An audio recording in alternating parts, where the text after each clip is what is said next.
गोथां आं तंगै मानगोला गोथां गोथां आं तंगै मानगोला नों गोरैखे नों गोरैखे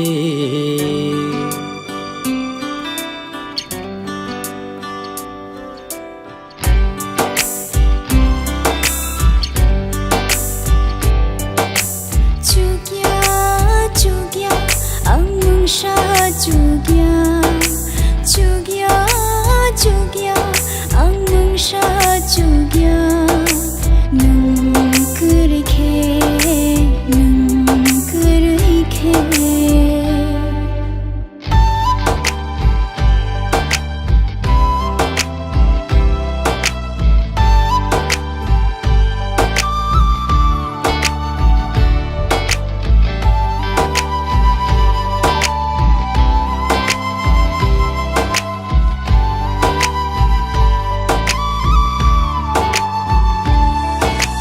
Yapang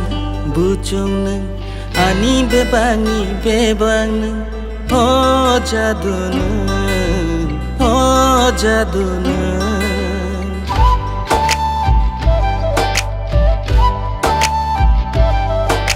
Lama neng khajuk neng ani bekhani neng orang chang neng manya ang tonggoy manya neng kerikhe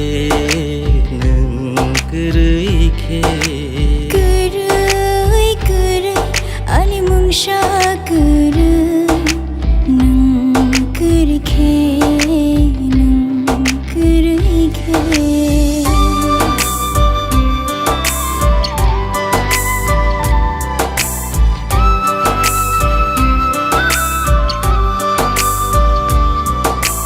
Nokhani tola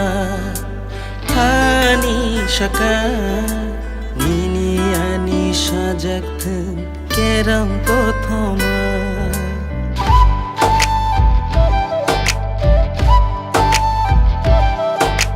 Nokhani tola hani shaka nini ani baiflaya hamjama Kuglasa ang jalay manggala Kuglasa ang jalay manggala